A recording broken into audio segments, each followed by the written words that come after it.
আসসালামু আলাইকুম বন্ধুরা, আজ যে গল্পটা বলবো এটা এমন এক নারীর গল্প যিনি ইতিহাসের প্রথম বিশ্বাসী, প্রথম সমর্থনকারী আর প্রথম আলো হয়ে দাঁড়িয়েছিলেন মহানবী সাল্লাল্লাহু আলাইহি সাল্লামের পাশে। এই গল্প শুধু ধর্মীয় নয়, এটা ভালোবাসা, মানসিক শক্তি আর ত্যাগের এক অন্যান্য দৃষ্টান্ত। শুনুন মন দিয়ে। মক্কার মানুষ যখন বণিক জীবন ব্যস্ততায় ডুবে থাকে, তখন এক নারী ছিলেন যাকে সবাই চিনত। তার সততা, তার বুদ্ধিমত্তা, তার ধন সম্পদ আর সবচেয়ে বড় কথা তার চরিত্রের জন্য। তিনি খাদিজা রাদিয়াল্লাহু আনহা।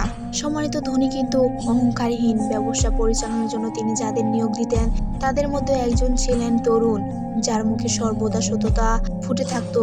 তার নাম মুহাম্মদ সাল্লাল্লাহু আলাইহি সাল্লাম। খাদিজা রাদিয়াল্লাহু আনহা দেখলেন এই যুবক লেনদেন ভুল করেন না, অসততার ছোঁয়া নেই, আর লোভ লোকসানের হিসাবেও দারুণ নেই পরায়ণ। তিনি বুঝলেন এই মানুষটা আলাদা, খুব আলাদা। সময়ের সাথে তার মনে একটা শ্রদ্ধার জায়গা তৈরি হলো। পরে তিনি প্রস্তাব পাঠালেন বিবাহের, এবং আল্লাহর ইচ্ছাই হলো বিবাহ। এইভাবেই দুটি আলো একসাথে মিলিত হলো, একজন ভবিষ্যতের নবীর আলো আর একজন সঠিক পথে হাঁটা সমর্থনকারীর আলো।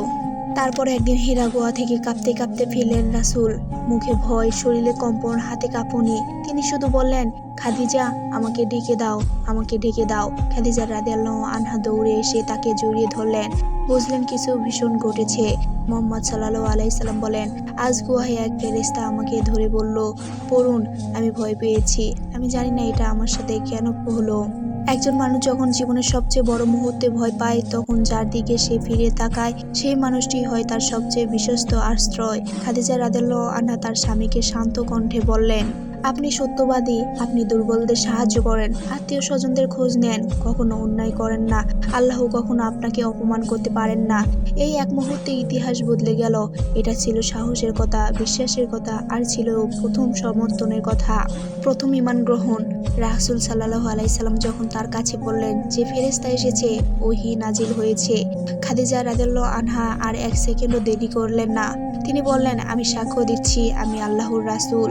দুনিয়াতে প্রথমবার একজন নারী, প্রথমবার একজন মানুষ এক নবীর প্রতি ঈমান আনলেন।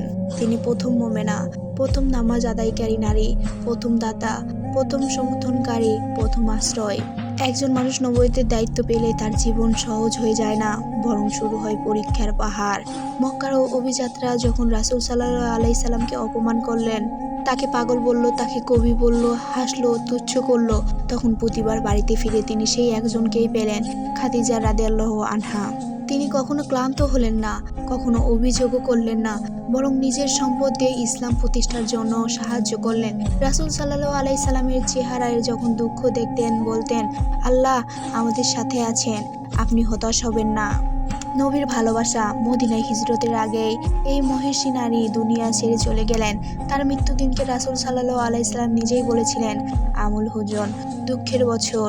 এত কাঁদতেন যে সাহাবারা বলতেন, নবী কখনো কাউকে এতটি মনে করতেন না। তিনি বলতেন, খাদিজা আমাকে বিশ্বাস করেছিল যখন পৃথিবী আমাকে অস্বীকার করেছিল। এটাই প্রথম বিশ্বাসীর আসল পরিচয়। দর্শক বন্ধু, জীবনে সবার পাশে এমন কেউ থাকে না যে আপনার স্বপ্ন, আপনার সংগ্রাম, আপনার সত্য সবচেয়ে আগে বিশ্বাস করবে। হযরত খাদিজা রাদিয়াল্লাহু আনহা আমাদের শিখিয়েছেন, সত্য মানুষকে সমর্থন করা ঈমানের অংশ। মুমিনের পরিচয় শুধু নামাজই নয়, কারো দুদিনের তার হাত ধরে পাশে দাঁড়ানোতেও। এটি একটি শিক্ষণীয় ভিডিও যা আপনাদের জন্য অনেক কষ্ট করে বানানো হয়েছে। এমন ভিডিও আরও পেতে চাইলে কমেন্ট করে জানাবেন, আর ছোট একটা লাইক দিয়ে চ্যানেলটা সাবস্ক্রাইব করে পাশে থাকবেন। ধন্যবাদ। আসসালামু আলাইকুম।